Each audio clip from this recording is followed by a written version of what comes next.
Hey, what's up everybody? BDF 44 coming into another video. Alright, so I've had a very solid morning, man. Woke up this morning 3:30 a.m.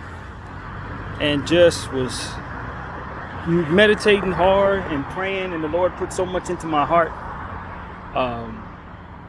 And I shared it with my homegirl Karen, as I always do, in her inbox. 3:30 in the morning. Of course, it didn't wake her up, luckily enough, but I was in my zone. I wasn't going to waver from that. I just told her, chase the right things, substance in your life, chasing the things that people want, or rather the enemy wants you to chase, will age you fast and burn you slow. And I was telling her all different types of stuff like that, and the words just kept coming to me. And she woke up this morning, rebuked all of that. She wasn't having it. And I knew that was meant to more or less shun the idea that she shouldn't be kind of going after some of the things that I think a lot of people, young people, want: money, lifestyle, let me take trips, let me find a rich guy, and all that stuff. And all of that stuff can be good if it's attached to good energy. But if you're just chasing it to be chasing it like the world wants you to, it will leave you empty. It will leave you empty, and sometimes with the worst consequences. And that's what the Lord was putting in my heart this morning to share with her. And she sent me back something saying something along the lines of I'm choosing a bunch of stuff that had to do with just not involving God in it, which is not like her character, but it is when she's in her zone, when she doesn't want to be bothered. And she sent me some. It was from Alicia Keys, and so I sent her back a song, "If I Ain't Got You," in response to that, where of course Alicia's talking about some people want it all, but I don't want nothing at all. Some people, if it ain't you, some people want diamond rings. Some just want everything, but I ain't got you. And essentially it was the opposite of what the energy was that she was giving me. I was out of bounds probably, because at the end of the day, if someone's rebuking what you're sending them, you probably don't want to oversend it. And I don't want to send that to you guys thinking that that's how you're supposed to handle it when somebody wants you to leave them alone with something. But it's just from a spiritual standpoint, I just knew where what I was sending was coming from. And when I trust the Holy Spirit in such a way, when I know I'm doing His work and it gets rebuked, more or less, I just understand what that is. That's spiritual wickedness, and you got to kill it with kindness. You can't come back and say, "You're not respected," and all this other stuff. You can't do that. You got to kill it with kindness. You got to know what energy works against it and what ultimately is going to disarm it from what it is that ultimately it has wrapped around the person that's essentially engaging in that energy. And so, of course, it's one of those situations where it's like, I'm just leaving it at that. She's in one of her moods. God bless her. But as I told her, I'm not here to do the world's work. I'm not here to chase what people are chasing. I'm not here to engage in what it is that others do, and because of it, maybe it leaves me on the wrong end. Maybe I'm too much of a nice guy sometimes for certain women or certain types of energies. They think I'm too easy going, but if they really dig deep into what it is I'm actually about, they'll realize I'm fearless in some very rare ways. When I speak on this camera, you guys know that. Everybody who follows me close enough know I'm fearless in ways that a lot of people who are a lot tougher than me are not. And so for me, it's like I'm comfortable with my own skin in that way. I don't subscribe to that I have to put on the front, or I gotta act as if I don't have a heart in order to get what it is that I'm supposed to have in this life. I just ain't gonna deal with that type of energy within myself. I'm not heartless, you know what I mean? And so I think she's drawn to that type of energy. She engages in that type of energy sometimes, and then she wars with it. And I think she's in that right now. She's in it. She's got, the enemy has kind of got a hold of her right now, and she's not welcoming anything positive in. When you see what she's posting right now, she's in a different space. I don't know what's going on in her personal life because she doesn't communicate. But it ain't my point to try to communicate with her about what's personally going on in her life necessarily right now. I'm curious, but I know better than to ask. More so, it's about giving her what the Lord is putting in my heart to share, and then leaving it at that. Just leave it at that. Don't try to war with somebody's demons. Just leave what the Lord gives you to give them. And that's what I've been doing, meditating hard. And He's been telling me, don't walk away from her. Don't give up on her. Don't stop caring about her, because she's showing you that she's in a bad space. And I'm like, Lord, I'm getting worried. I'm getting worried of dealing with this type of energy. I don't particularly vibe with that type of energy at all. If I wasn't already into this person long ago, I probably wouldn't choose her and what I'm seeing in her today. But when I meditate on it, that's not what the Lord is telling me. It ain't what he's telling me. And I just trust what he's telling me. He's like, you got to teach. If you see something in somebody, or if you see a void, a vacancy in somebody spiritually, as somebody who's supposed to be praying for them, just like I told you guys several months ago, for somebody who's supposed to be praying for them and caring for them, and you say you love them unconditionally, you got to keep them prayed up when they're not able to pray for themselves. You got to try to instill to the best of your ability, without overstepping like I tend to do, what you feel is wisdom in them. Give them something that would offset what it is that's coming to them. You know what I mean? Offset whatever the bad influence that the enemy has in their life that's making them feel like being worse than what they are, when they've already told you that they're at war with themselves and they're at war with certain elements or what have you. If you know that you've been on this earth for much longer than the person that you're trying to help, then you can't get mad at them for not being on your level. You got to try to suggest to them what it is that you know is there for them to benefit from, so that the energy they engage in don't have them running into traps. And the selfishness of myself would say, she's not giving me what I want, so let me go away. But that would defeat the purpose of what the Lord put me here to feel when caring for her in the first place. And that's essentially what my Lord was telling me last night in meditation. I'm like, God, I'm sick of this. I'm sick of this. I feel like I'm finishing last with somebody I pray for the most. And then the only thing that kept coming to me was, I put you in this person's life because she needs what it is that you have to give her. She needs it. She may not want it. She may not know she wants it, or needs it rather, but she needs it. There's a wisdom in you that's going to help her avoid certain pitfalls. There's a wisdom in you, or a certain energy in you, that's going to lift her up, for which she will not get anywhere else. And if you give up on her for the reasons that everybody else would otherwise give up on her, then she ain't going to get what it is I put you in her life to give her. And he told me the only reason why you more or less obsess over this person the way that you do is because if you didn't, you wouldn't stick around for any of this. And I needed you to. I kid you not. This is what he was telling me last night. This is what the Lord put in my heart last night while I was in the motel, the no-hole. You know, I only spend one night there every 3 weeks. And it started with me being frustrated. It's like I had been frustrated back in October and December when she had ghosted on me and stuff. I was really frustrated with her this early this week. Wasn't really talking too much about it, but it was just certain energy that she was engaging in that I was seeing. I'm like, yo, this is devilish. Why are you acting like this? But whatever's going on in her personal world has her feeling whatever way. And I sensed it, and I started feeling bad about it. I started feeling bad because it was like she was rebuking all of the good energy that I have for her. And it's like, yo, you just got to know when somebody's warring with something and they're not winning that battle. Maybe it's an influence in her life of some sort. Maybe something happened. I don't know. She doesn't say, but the way that she is, she doesn't create a safe space for me to reach out necessarily. She ain't gonna, she doesn't really give off the vibe that she wants to talk. But it's like, I go to God and I'm like, man, I'm sick of this. I'm ready to move on with my life. I'm ready to think about other things in terms of my, I'm almost 40 years old. I want a life that doesn't have anything to do with this type of energy rebuking me when I'm bringing stuff to the table that I think is of good energy and positivity and well prayed for and well meditated on. Things that I was told,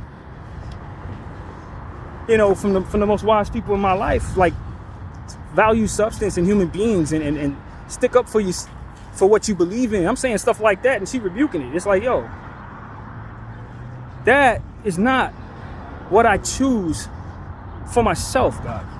Not in my friends, definitely not the woman I want to be with.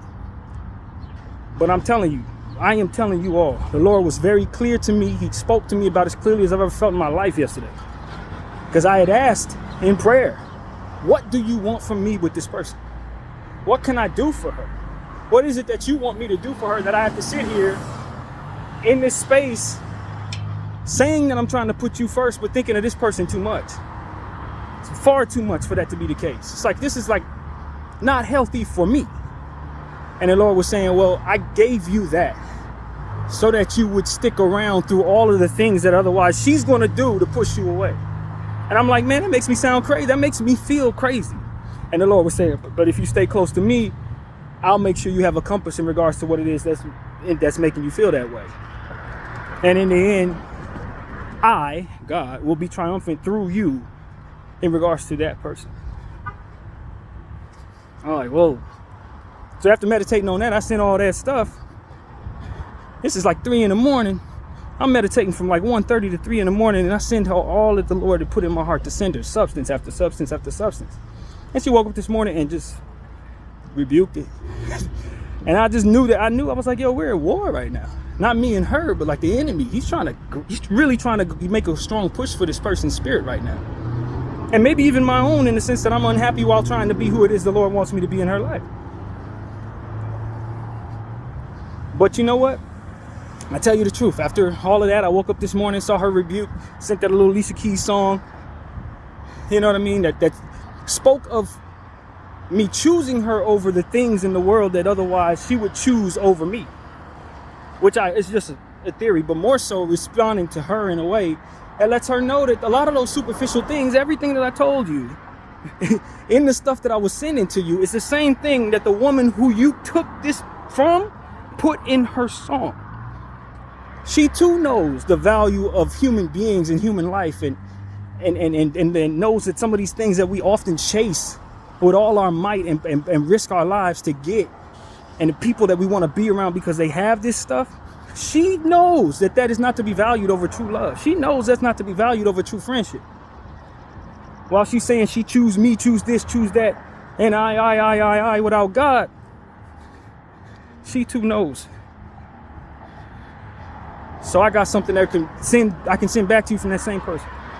And that's what the Holy Spirit put in my heart.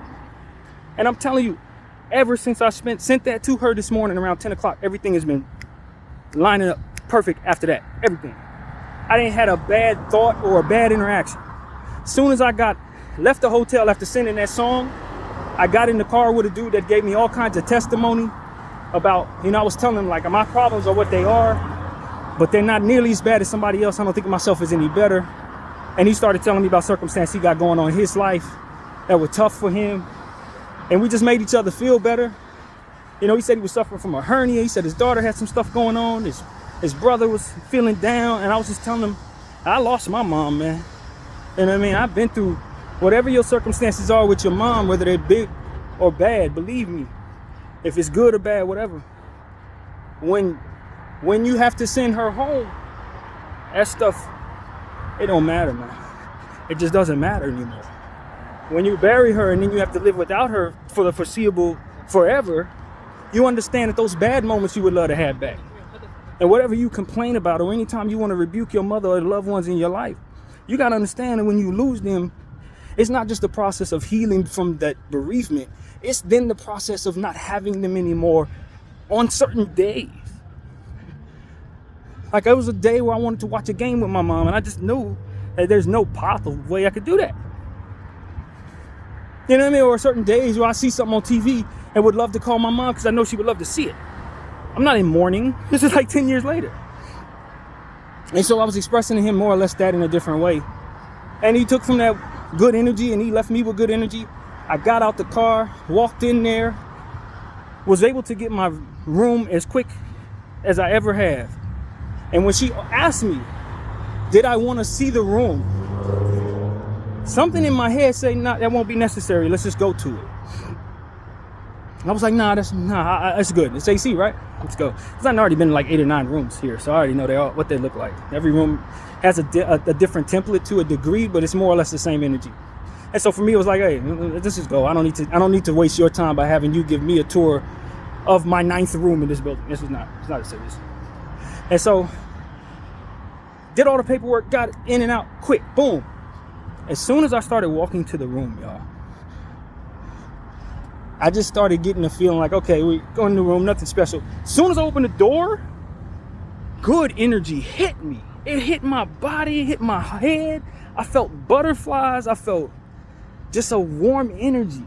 And this wasn't like what I usually feel when I'm in the presence of a space where a good person has lived. Because usually when some good person has lived somewhere, you're like, oh, okay, yeah, I can feel that vibe because I have that spiritual sensitivity. Or if I walk into a place where there wasn't nobody good there, I know I'm gonna have bad dreams in that room. I know, you know what I mean? It's that kind of thing. Man, when I walked in this room, I had never, as long as I've lived, I ain't never felt no energy that good walking into a room like this. Never.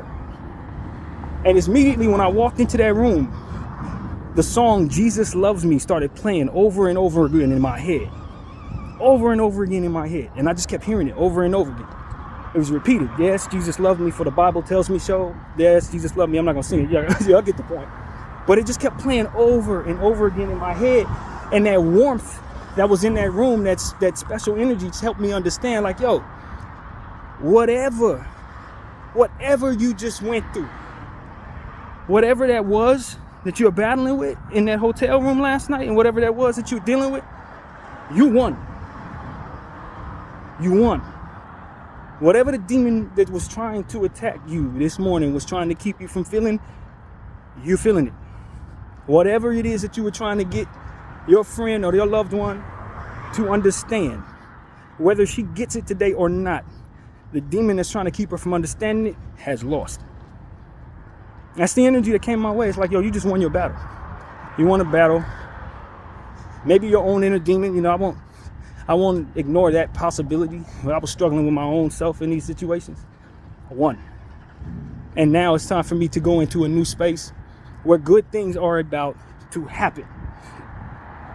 Good things are about to happen because I was obedient to the Lord. And I took on what the enemy threw at me. It did not feel good. It was not favorable. It was hurtful. But I was obedient. And that is what ultimately came to me as I was walking in that room. Now, God don't want you to always feel like you won the battle, because sometimes circumstances that are signals of you winning those battles are not pleasant. That's essentially what I'm sharing with you right now. That's what's coming to me right now. Sometimes it's ugly when you win spiritual battles because people have to flush through devilish ways, or people take the wrong choices. They take the wrong path, rather. And so just because you've won the battle doesn't mean that you're going to have something to celebrate. There's still a war. But to wonder if you just won that battle, you don't have to wonder that no more. And that's exactly what the Lord was telling me. That's exactly what he's telling me now. And I tell y'all, man, I struggle with a lot of stuff as it pertains to this person that I care about. You know? Because you really don't know people. You have no idea what people are going through. You don't know what people are engaging in. You don't know what battles they have inside of them. You don't know what ticks them off or what is going on around them that's going to influence them differently than what it is that they've shown you in a given moment. You don't know. But sometimes you got to overlook that stuff with certain people when the Lord puts you in their life to do certain things. Maybe you have a mental health issue like I do, and you probably think about that person more than you should. And maybe that puts you in a position to be annoying to them. And I think that's where we at. I told her this morning, one of the things that I said, I'd probably be annoyed with me too. Honestly, you guys. But I'm being obedient when it comes to this person. I told God to break this chain so I can stop feeling this way. And he said no. He said very, very clearly, no. I want you to love this person harder than you loved him before. That don't mean you disrespect them in regards to overdoing it. If you can discipline yourself against being manic, do that. But do not leave her life. Do not walk away from her in a sense that you are giving up on her. Don't do that. That's what he told me. More than once. More than once. Don't give up on her. Because if you give up on her, you would be disobedient to what it is I'm telling you now. I know this don't feel good. I know you don't like being neglected or however you perceive it. I know you don't think this person respects you or whatever. I know this, but I'm going to do different things in their life because you're there. I'm going to be able to do things with the wisdom that you give her that she ain't going to be able to get nowhere else. So stand firm in that. Love this person. I put that love in you for a reason. That didn't come from a place of lust. That didn't come from a place of anything other than what it is that I wanted it to be. That's what God is telling me. So it's like, yo, I don't know what the Lord wants to do with me. I don't doubt that he has his arms around us both. It's the only thing she received from me is that God is going to direct us intentionally. I put a bunch of stuff there, and the only thing she double-hearted was that. So clearly she's rebuking what it is I am, whatever that looks like in her eyes. She getting the hell away from me. Problem is, I'm engaging in love, respect, meditation, discipline, and what I'm speaking is of substance, removing away the enemy's intentions upon your life, bringing forth a love for things that don't have nothing to do with material. She's rejecting the notion that she needs to do that, essentially, if that's what I'm taking from what she's doing. There's a lot of people who are like that. You may be like that. Like, nah, I need my money, man. And I need mine too. But if you're putting that over things that you shouldn't, then that money ain't gonna be a blessing to you. And that's what the world is intentionally not teaching us. It's intentionally not teaching us that. And I think that's exactly what the Lord is trying to get me to share with her in the best of my ability. At this time, that's basically the message. How you doing, bro? Right. Stop putting money over substance. Stop shunning wisdom. And I have a good friend of mine. She had a good man in her life. She let that man go because she was not feeling whatever it was that he was bringing to the table, however it went. She wanted money. She wanted somebody who had it. When she got that man with money, that man treated her badly. And he brought home a baby from another woman. And told her he wanted her to be co-parenting with him and this other woman in the same house. He disrespected her completely. That good man she had would have not have done that. This is the type of thing I'm trying to get anybody who's listening to me right now and Karen to understand. If God isn't attached to what it is that you're chasing, the devil's going to put something on top of it that ain't going to be good for you. I don't care how many people you see where the example of this isn't true. If you hear what I'm saying, it's going to happen to you. Do not chase worldly things. Don't.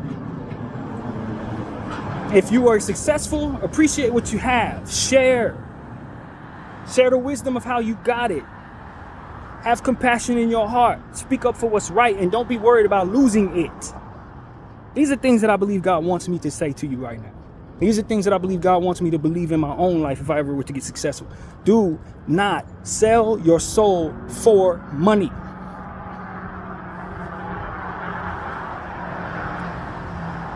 Because the devil is enriched in every aspect of that action. Especially if you're chosen for something better. Especially if the Lord puts someone in your life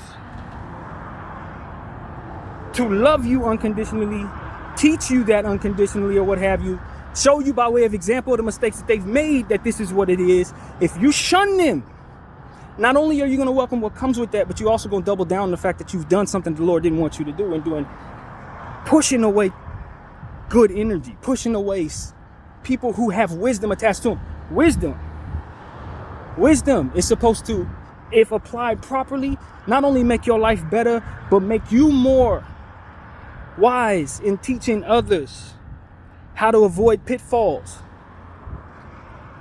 That's why wisdom is valuable, not because it can just save your life, because it can save others from heartache, from pain, from sufferings, from circumstances where they're going to have to go down the wrong path.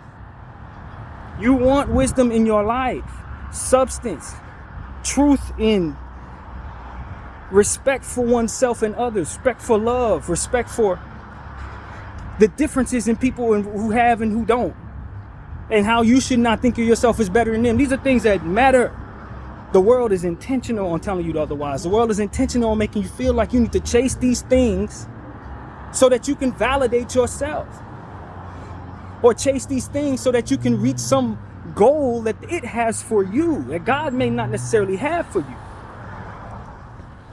And I'm not saying live in poverty. I'm not saying don't work. I'm not saying don't look for success. I'm not telling you that having money is a bad thing. Please don't take that the wrong way. I'm just saying if you're willing to give away everything you have, including your loved ones, your family, your best, just to receive it, What comes with that is death. Not literal death necessarily, but just a death to the energy of your humanity.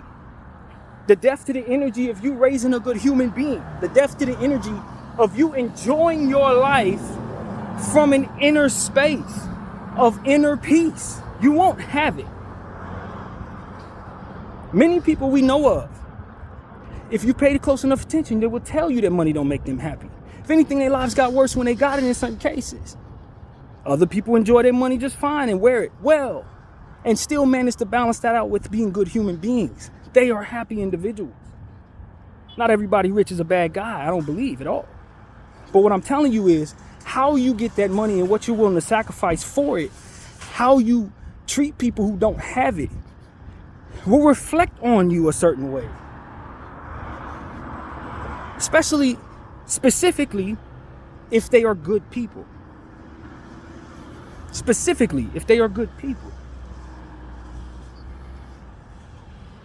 Many people say they want to get better, they want to be better, but they're not willing to do these things. When they talk about getting better, the first thing they're thinking about is how they can get something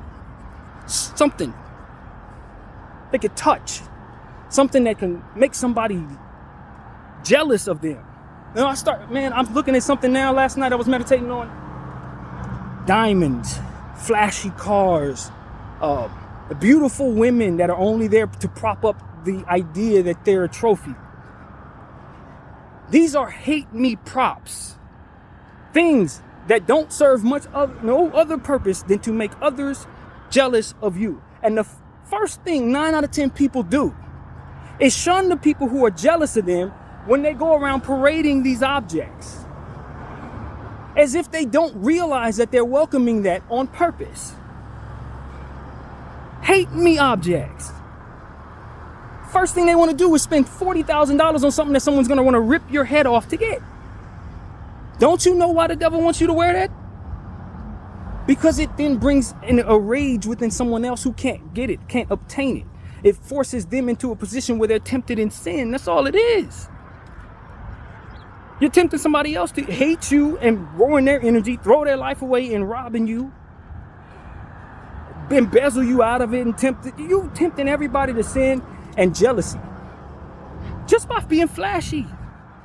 Whether you mean intentionally to do that or not, it's what it does. It's what it does. It doesn't exalt you to make you any better of a human being. It just gives you the image of that you are that. And most importantly, make it so that people who don't have it have to go into themselves to not be jealous of you. That's a hate me object, fam. That's all it is. We're striving so hard so that we can bring things to our person that don't do anything but make other people hate us. And the first thing we want to do is say, man, I got those damn haters. All these damn haters, they hate my success. You're dressing for that purpose. There are people who are starving outside. There are people who don't have nothing. You don't think you can do other things with that money that can make you loved? You can't think of nothing else you can do with that money but to bring you hate me objects? Of course not. Why? Because the culture and the agreeable nature of this world is meant to be worldly. And in being worldly, it's going to teach you how to shun good energy and welcome hatred. Because we always say the evil it wants to convert others into itself. That's all it ever does. It moves around in confusion, none the wiser, welcoming the worst of images upon itself. People wearing things that make people hate them. People doing things that make people despise them. And then they wonder why they despise. You were selfish. You thought of yourself. The first thing you did when you got everything you wanted was exalt yourself. So yeah, the enemy's going to attack you. Yeah, the enemy going to want to take your head off by way of every vessel he inspires to do so. That's what he does. And you agree to it because the next person to you agrees to it, and they're going to run off the same cliff you are, like a lemming. At some point in time, we got to stop being lemmings and start living for things that don't welcome hatred to our spirit, aspiring for hate me objects and be jealous of me objects. Holds no substance. You wonder why people keep turning on you, but you engage in nothing but bad energy. You wonder why your homies fold, but all you do is come together to do evil. All y'all want to do is come together and do evil. All y'all want to do is come together and be superficial and materialistic. You wonder why you can't trust nobody around you.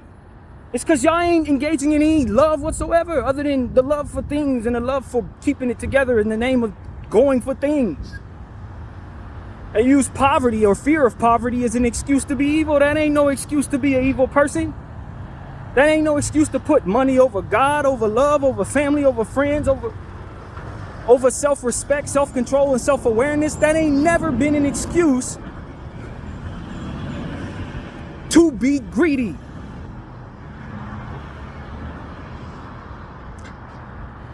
We all know when we have enough. We all know when we set for life. We all know when we've done what we can do to take care of ourselves and our families. At some point in time, the greed and the need for power, which is a fallacy in and of itself when you consider what's going on in this world, the need to control others puts us in a position to take on too much, to be greedy in life. And I'm telling you that greed don't do nothing but make people hate you and welcome everything that comes with that. And the first thing we do is like, oh, I got all these haters. Oh, they hate me. They hate me because you welcoming that. Because you asking for that. Because you putting on hate me objects. Because you welcome around you hate me people. Coming together to do nothing but exalt yourselves and put yourselves in a paradise from which you can't even escape your pain. She talking about my friend Kay is sending me something that says, I choose me, I make this, I make that. You can't heal yourself of nothing. You get cancer, you need something else to come through to heal you. It can't just be about self-manifestations. Name one disease you can heal on your own. I'll wait. You need substance or medication. You need somebody who put their faith in something greater than themselves to help come up with something that would fix your problem. You need somebody who had the gift that was given to them by God to come together with other people who have that same gift and understanding and intellect to create your cure. To derive from things that God made for your cure, to find those things to come together to mixture up what it is you need to save your ass. You can't save yourself, so how are you a God? You get cancer, what happens? If you don't get help, you die. You ain't no God. God snapped cancer out of his life right now. Substance, people. You can get everything you want in this life and lose it overnight. Things that take a whole lifetime to create, you can lose in an instant. Things you're trying to build, oh, I spent 7 years, I worked hard, I'm proud of myself. Man, you lose that in 3 minutes. 3 minutes. 2 mistakes, gone. There's no substance in that. You done pushed everybody away. You done got everybody up out your life. You done sacrificed all the substance and the goodness in your life to have what? It lost in a minute? And then what you gonna do? You gonna turn to everybody that loved you and say, feel for me, and maybe they do. Maybe they don't have time for you. Maybe because you shunned them, they ain't got no time for you no more. Maybe because you showed them you were all about yourself. Now when you lose everything, they just assume you're gonna take from them and then get right back to it.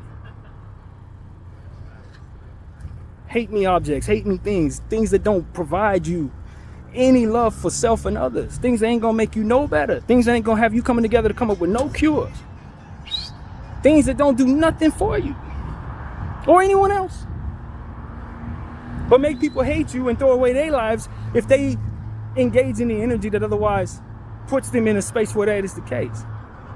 They see you with them diamonds, now they got to come to a conclusion whether they want to rob you of those. They see you with that girl, now they got to come to a conclusion where they want to spit game at her, try to get her up off of you, or throw their lives away because they want what you have. Let me go rob somebody, let me go embezzle somebody, let me scam this, do that. And where's the devil? Right in a position to see you do that and throw you in prison and make money off of your back. That's where the devil's at. He's selling you the car. He owned the company. He's selling you them clothes you want. He owned the company. That music you was listening to that made you feel self-conscious about yourself, that made you feel like if you don't have enough to buy for that bougie woman or that bougie man, if you ain't got that fake booty, fake tits, fake everything else for that bougie man, that you ain't gonna get what they telling you should want. You think you're manifesting your own goals, but you're really just listening to songs, watching hate me object wearing people running around you, doing a bunch of stuff that's gonna have them lose everything they have in a matter of moments. And say, yeah, I want that. No, you don't want that, because you don't want what come with that. But there you act like you have that wisdom in your heart because you're surrounded by those people and they're influencing you opposite of what it is I am. They're gonna laugh at you, tell you I'm weak. But weakness is what it is they're gonna feel when they're living with the consequences of what it is that they've engaged. Strong is what it is they would feel if they follow what it is that I'm telling you. Comfortable in their own skin is what they will be if they don't shun every good thing in their life trying to chase things. And they may still find themselves on the path to get those same things and be better for it, because they won't be attached to the things that the devil put on top of it for them to suffer. Maybe not. That's the risk, though. We only live one time, so let me go all in. How about we only live one time, so let me not leave the world a worse place than I found it by engaging in the same worldly things that everybody else engages in, which made it what it is. How about that? You only live once, so let me go get mine and leave it horrible for somebody else. The world gonna be that much worse because you kept on relaying the same old selfish nonsense with low frequency nonsense.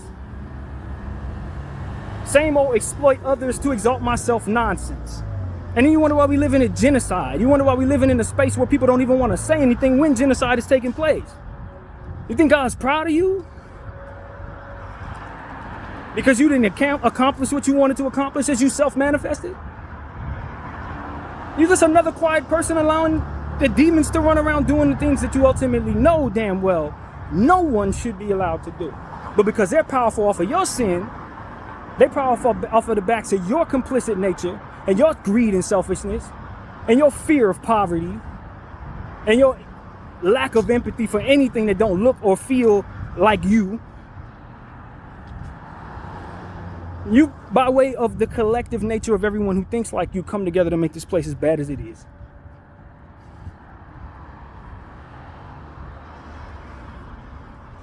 So you tell me, am I weak? Because I'm a nice person. I'm weak when I speak like this.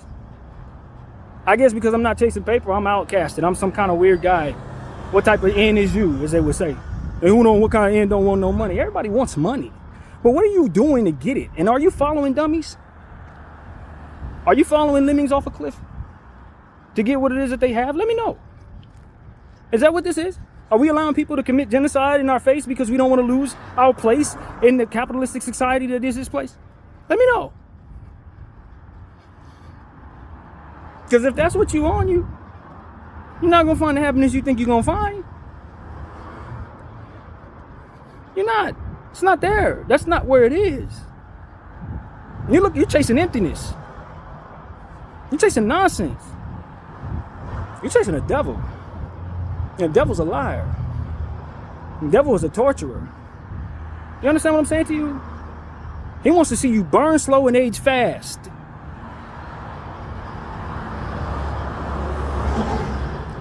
While you chasing off everything good that would otherwise try to save your ass. Enough. Change the culture. Let's normalize considering what comes with what. If I put this on and they hate me and now the world wants to attack me because of what I have, why do I want to be attacked? I don't. So why am I wearing something that's going to bring forth that attack? You're not going to be walking around bears and lions with snake skin necklaces. Or beef necklaces, rather. You're not going to do that because they're going to want to take your neck off. And that's essentially what we do every time we chase these things that make people hate us. And when we try to inspire jealousy in others by way of what it is that we call ambition. You're walking around with beef around your neck in a lion's kitchen. BDF 44, I thank y'all for watching.